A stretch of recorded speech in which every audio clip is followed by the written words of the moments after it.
मन में इस बात को भी विचार कीजिए कि हर व्यक्ति को, खासतौर से महिलाओं की बात चली तो मैं उनको कहना चाहूंगा कि अपनी बहू का पक्ष ज्यादा लो, बेटे का कम।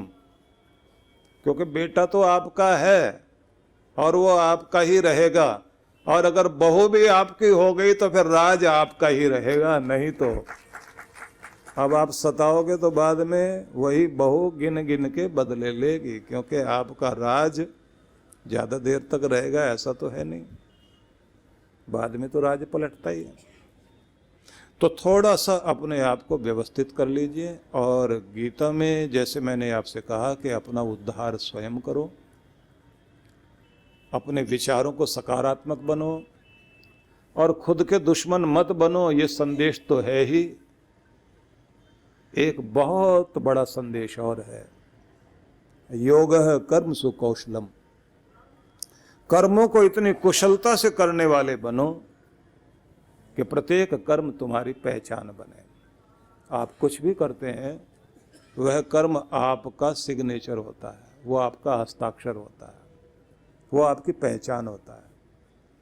पता लगना चाहिए ये इसने किया है, और इसने किया तो इसका मतलब है कि इसमें उसकी पहचान है। कोई भी काम आपके जिम्मे आए उसे इतनी खूबी से करके दिखाइए कि दूसरा भी कह सके इसके काम करने का ढंग ही अलग है। और अगर आपको बेगार टालने की आदत पड़ जाए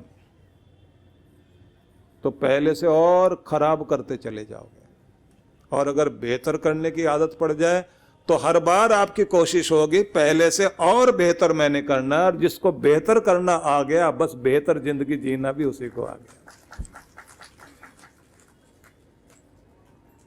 हर दिन नई चेंज लाओ अपने अंदर, बात करने का ढंग थोड़ा नया करिए, पहले से बेहतर कीजिए, उठने बैठने का, अपनी मुस्कुराहट में अंतर लाइए, पहले से और ज़्यादा अच्छी बनाइए।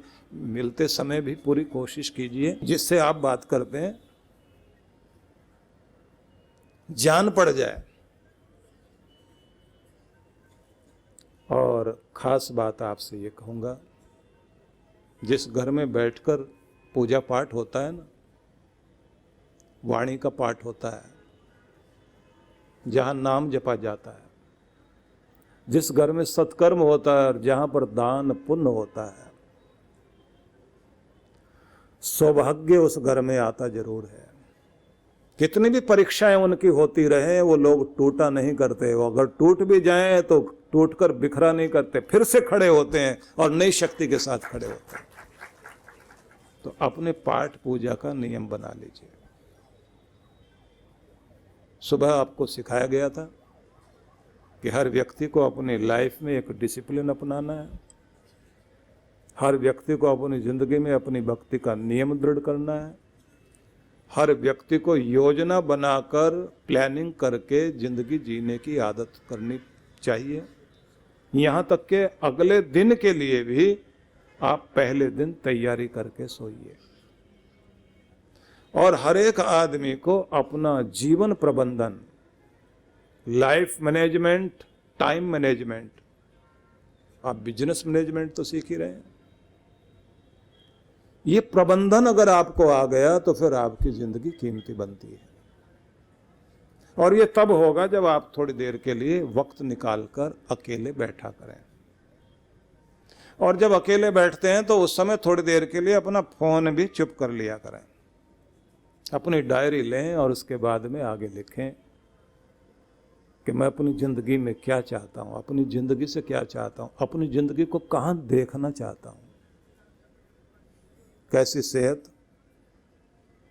कैसा धन, कैसा परिवार का वातावरण, क्या सफलता पाना चाहता हूं, मेरे अपने सपने क्या हैं, मेरी अपनी कमजोरियां क्या हैं, मैं किस तरह से अपने को संभाल सकता हूं, मैंने कैसे शुरुआत करनी चाहिए, मेरे टाइम को कौन खा जाता है, मेरे टाइम का उपयोग कैसे होना चाहिए। सब कुछ लिखें और नए संकल्प लेकर के आप शुरुआत करिए।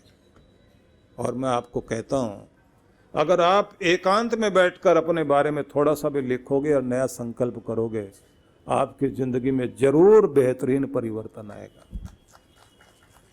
आखिरी बात आपसे कहना चाहता हूँ, अपने घर में अपने बड़े बुजुर्गों का मान जरूर करो, उनको वक्त दो। बहुत बड़ा गिफ्ट होगा ये। उन्हें और कोई चीज दो ना दो, उनके साथ आप थोड़ी देर बैठिए, सोचिए वो माँ जिसने अपने बच्चे को पालने पोसने में अपनी नींदें कुर्बान की हो, अपना सुख चैन कुर्बान किया हो, कभी छुट्टी न ली हो, बीमार हालत में भी, बुखार भी था तो भी अपने बच्चे के सारे काम पूरे किए। जिस दिन त्योहार हुआ उस दिन सबकी छुट्टी थी, वो और ज्यादा काम पे लगी हुई थी। ऐसे मां के प्रति हमारा फर्ज है कि हम उसको समय भी दें, उसका हालचाल भी पूछें, और कोशिश ये करो कि किसी भी कारण से हमारी वजह से मां की आंख में आंसू ना आए। हो सके तो एक काम करिए, माता पिता को जैसे वो आपको जेब खर्ची देते थे ना, एक राशि ऐसी भी दिया करो कि ये वो राशि है जैसे मत्था टेक कर देते हैं कि कहीं भी आप खर्च करना चाहो खर्च करो। हो सकता है कि आप दे रहे हो और पत्नी बीच में बोल जाए, इनको पैसे मत देना माँ को, इनकी आदत खराब है, जोड़ जोड़ के रख लेगी और जब इनकी बेटी आएगी सारे पैसे उसको पकड़ा देगी, तो भी आप पैसे देना। क्योंकि जब बेटी आती है और मिलने के लिए माँ से, और माँ उसे कुछ देती है, तो वो पैसे नहीं होते, वो माँ की दुआएं होती हैं, वो बरकत के पैसे होते हैं जब वो अपने हाथ से देती है। आप सोच लीजिए, पति उसका कितने भी पैसे देता हो, उन पैसों को भी वो अपना मान समझती है, लेकिन माँ के दिए हुए पैसे को तो वो सोचती पता नहीं ये कौन सा खजाना है। राखी बांधने के लिए बहन आए, बेटी आए, आपने देखा होगा कि उस दिन सबसे ज्यादा खुश माँ होती है, क्योंकि जब तक माँ है तब तक मायका है, माँ नहीं रहे तो मायका मायका नहीं है। माँ के जाने के बाद बेटा उतना नहीं रोता जितना बेटी रोती है। उसे लगता है कि अब तक माँ बैठी थी तो मेरा मायका मायका था, मेरा घर था, अब मेरे भाई और भाभी का घर है, अब उस घर में जाना होगा तो मेहमान बन के जाना होगा, हक से नहीं जा सकेंगे। जब तक माँ थी तब तक पूरा हक था, इसलिए उसको बड़ा दर्द होता है। जब बेटी आए और माँ इधर इंतजार कर रही है, मेरी बेटी आई है, राखी बांधने के लिए आई है, अपने भाई को बांधेगी। कितनी सारी सब्जियां, कितनी चीजें डाइनिंग टेबल पर लगाकर बैठी होती है वो, और अपनी सहेलियों के घर से होकर आई भी बेटी जब कहती है माँ मैंने तो वहां कुछ खा लिया था, अब कुछ खाने की इच्छा नहीं है, माँ कहती थोड़ा थोड़ा मुंह को लगाओ, थोड़ा सा कुछ खाओ। अब फिर जबरदस्ती कहती है थोड़ा ये भी थोड़ा ये भी, और उसको फिर हैरानी होती है कि एक माँ ही है जिसको मेरी पसंद की सारी चीजों का पता है। मैं अपने ससुराल में सबकी पसंद का खाना बनाती हूँ, वहाँ मेरी पसंद को कोई नहीं जानता, सिर्फ मेरी माँ ही पहचानती है कि मेरी पसंद क्या है। न जाने कहाँ कहाँ से क्या क्या चीज़ें ला के उसने बनवाई हैं, टेबल पर सजा करके रखी हैं। बेचारी से ठीक से चला भी नहीं जाता, लंगड़ा के चल रही है, हाथ में एक लकड़ी पकड़ कर। और जब वो जाने लगती है, माँ कहती है बेटा अंदर आ। अब बेटी बोलने लग जाती है, माँ तू मेरे से पूछेगी कि उधर का क्या हाल चाल है, मैं बिल्कुल ठीक ठाक हूँ, मुझे जल्दी जाना है, मेरे पास इतना टाइम नहीं है। माँ नहीं, एक बार अंदर आ। और जब वो अंदर आती है ना, माँ अपना ट्रंक खोल रही होती है, लेकिन अपनी बच्ची की आंखों में झांक रही होती है कि जो ये बोल रही है सही तो बोल रही है, कहीं इसके घर में कोई परेशानी तो नहीं है। एक नजर में पूरा खाका खींच लेना, एक्सरे ले लेना, स्कैनिंग कर लेना, ये माँ को ही आता है। वो जानती है कितना सही बोल रही है, कितना गलत बोल रही है, कितना छिपा रही है। जब वो ट्रंक खोलकर उसमें से एक बैग निकालती है, इधर बेटी देख रही है कि टेबल पर कुछ शीशियां रखी हुई हैं दवाई की, जिसमें कुछ शीशियां खाली हो गई, और उसे लगता है कि मेरी माँ ने अपनी दवाई के पैसे भी जोड़ के रख लिए हैं। और इधर माँ अपना वो पर्स खोलती है और उस पर्स के अंदर एक रुमाल के अंदर कुछ मुड़े हुए नोट जो उसने कस के बांधे हुए हैं वो निकाल कर लाती है। और जब बेटी को देने लग जाती है, बेटी मना करती है, नहीं माँ मुझे कुछ नहीं चाहिए, मेरे पास सब कुछ है। तो माँ कहती है भगवान करे तेरे पास सब कुछ हो, लेकिन इनको पैसे मत समझना, ये माँ की दुआएं और माँ का आशीर्वाद है, अपने साथ लेकर जा, क्योंकि बेटियों को खाली हाथ घर से नहीं भेजा जाता। तब लगता है कि वो माँ माँ नहीं है, देवी का रूप धारण करके खड़ी हो गई है। और जब बेटी कार में जाकर बैठती है, आंखें डबडबाई होती हैं, माँ की तरफ देखती है, उसे लगता है ये चेहरा थोड़े दिन दिखाई दे रहा है, पता नहीं कब ये गायब हो जाएगा, धीरे धीरे ओझल हो जाएगा। और जाते जाते अपनी माँ के लिए दुआएं करती है, भगवान मेरी माँ को लंबी उम्र देना, अच्छी सेहत देना। आप जानते हैं ये क्या रिश्ता है? ये भावनाओं का रिश्ता है, और हमारा देश इन भावनाओं के साथ ही जिंदा है। और अगर आप कहेंगे कि माँ पिता दोनों में से किसका महत्व ज्यादा है, बहुत लोग बोल देते हैं कि माँ के बारे में तो सब कुछ कहते हैं, लेकिन पिता भी तो कुछ करता होगा, क्योंकि पिता को नहीं समझ पाते लोग। यही याद रहता है उसकी डांट, जब भी घर में आएगा डांटेगा, फटकारेगा, कोई ना कोई कमी निकालेगा, कभी बेटे को कुछ बोलेगा, कभी बेटी को कुछ बोलेगा। सबको यही लगता है कि इसको डांटना ही आता है, ये प्यार तो करता ही नहीं, प्यार तो सिर्फ माँ करती है। लेकिन जरा सोच करके देखिए क्यों डांटता है वो? अपने बच्चों के लिए रोजी रोटी कमाने के लिए जब वो बाहर निकलता है, न जाने कितनी कितनी लानत सहने के बाद, चोटें खाकर, किस किस के आगे लड़कर झगड़कर, किसके आगे गिड़गिड़ाकर अपने बच्चों के लिए कुछ कमा कर लाता है। और जो घर में आता है, आते ही उसको जब देखता है कि उसका बेटा लापरवाह बन करके टीवी देख रहा है और किताब को सामने उलट के रखा हुआ है, तब उसको गुस्सा आता है कि मेरी जिंदगी में तो कोई कमी रह गई, मैं लापरवाह हुआ, पीछे रह गया, पर मेरा बेटा पीछे न रह जाए, इसलिए वो डांटने लग जाता है। वो उसका प्यार बोल रहा होता है, हम लोग नहीं समझते कि वह प्यार किस तरह बोल रहा है। ये जब पिता नहीं रहता तब याद आता है वो क्यों डांटता था, वो क्यों बोलता था।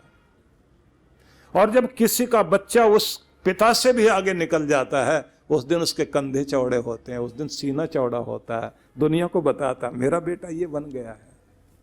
और जब किसी बेटे के कारण पिता की पहचान बनती है और वो कहता है ये जज है, मैं इसका बाप, जज का भी बाप, उसके कहने का ढंग अलग होता है, सीना चौड़ा होता है उसका उस समय, मेरा बेटा ये बन गया। और सोचिए कि अगर पिता है तो माँ के सिंदूर, उसकी मांग जो सजी हुई उसके कारण ही है, उस घर में जो रोशनी है तो उसके कारण है, उस घर का खंबा बनकर कोई खड़ा हुआ है जिसके ऊपर पूरा घर टिका हुआ है तो वो पिता ही है। और अगर उस घर का कोई चौकीदार है तो वो भी पिता है। जब तक वो बैठा है किसी की हिम्मत नहीं है उस तरफ निगाह भी उठा के देख सके। इसलिए केवल मां की बात कही जाए ऐसा नहीं, अपने कंधों पर बैठाकर दुनिया दिखाने वाला पिता ही तो है। खुद सीढ़ी बन जाए और सीढ़ी बनकर कहे कि तू मुझसे होकर आसमान देख, ऐसा बोलने वाला पिता ही तो है। इसलिए व्याख्या करने का समय नहीं, मैं सिर्फ ये कहना चाहता हूं वो देवी देवताओं से भी अधिक महत्वपूर्ण है आपके घर के वो बड़े बुजुर्ग, वो माता पिता। कोशिश करो उन्हें मान दिया जा सके, उनके लिए वक्त निकाला जा सके। आप सबके लिए बहुत बहुत शुभकामनाएं करता हूँ। श्री कृष्ण जन्माष्टमी के शुभ अवसर पर परम पूज्य सद्गुरुदेव श्री सुधांशु जी महाराज एवं डॉक्टर अर्चिका दीदी जी के द्वारा आशीर्वचन और कृष्ण पूजन। दिनांक 26 अगस्त 2024, समय रात्रि 9:30 बजे, स्थान आनंद धाम आश्रम, नई दिल्ली। आयोजक विश्व जागृति मिशन। संपर्क सूत्र। आप सपरिवार सादर आमंत्रित हैं। सद्गुरु श्री सुधांशु जी महाराज द्वारा मानव सेवा को समर्पित संस्था विश्व जागृति मिशन वर्ष 1991 से धर्म, समाज एवं मानवता की सेवा में संलग्न है। यह संस्था 90 मंडलों, सेवा केंद्रों के माध्यम से न केवल भारत अपितु देश के बाहर अनेक देशों में सेवा के कार्य कर रही है। संस्था की स्थापना से लेकर अब तक विगत 30 वर्षों में जहां लोगों को सन्मार्ग पर प्रेरित करने के उद्देश्य से गुरुवर ने 7000 से अधिक प्रवचन दिए हैं, वहीं देश के राज्य की राजधानियों व प्रमुख नगरों में लगभग 40 आश्रम, 25 मंदिर, सत्संग भवन व ध्यान साधना केंद्रों का निर्माण हुआ है। दिल्ली में करुणा सिंधु धर्मार्थ अस्पताल एवं फरीदाबाद के आरोग्य धाम अस्पताल में लाखों जरूरतमंद रोगियों का उपचार व ऑपरेशन किया गया है। अनाथ गरीब बच्चों के लिए सूरत में अनाथाश्रम, दिल्ली एवं कानपुर में गुरुकुल, फरीदाबाद में ज्ञानदीप विद्यालय, मुरादाबाद में सृजन प्राइमरी स्कूल, झारखंड के रुक्का खूंटी गांव में आदिवासी बच्चों के लिए 2 पब्लिक स्कूल समेत दिल्ली में उपदेशक महाविद्यालय भी बनाया गया है। इन शैक्षणिक संस्थाओं में लगभग 2500 बच्चों को शिक्षित व संस्कारित किया जाता है।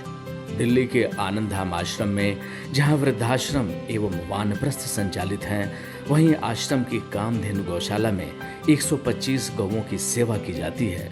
कामधेनु गौशाला की तरह ही देश के प्रमुख नगरों में 7 अन्य गौशालाएं भी संचालित हैं। साथ ही पूजा पाठ, यज्ञ अनुष्ठान से लोगों में धार्मिक भावना जागृत की जाती है। मानव सेवा को ईश्वर भक्ति मानते हुए सेवा परमो धर्म के भाव से विश्व जागृति मिशन के सेवा कार्य निरंतर जारी हैं। आइए मिशन के सेवा पथ पर बढ़ते कदमों में कदम से कदम मिलाकर चलें और मानवता की सेवा में दान सहयोग कर पुण्य के भागीदार बने।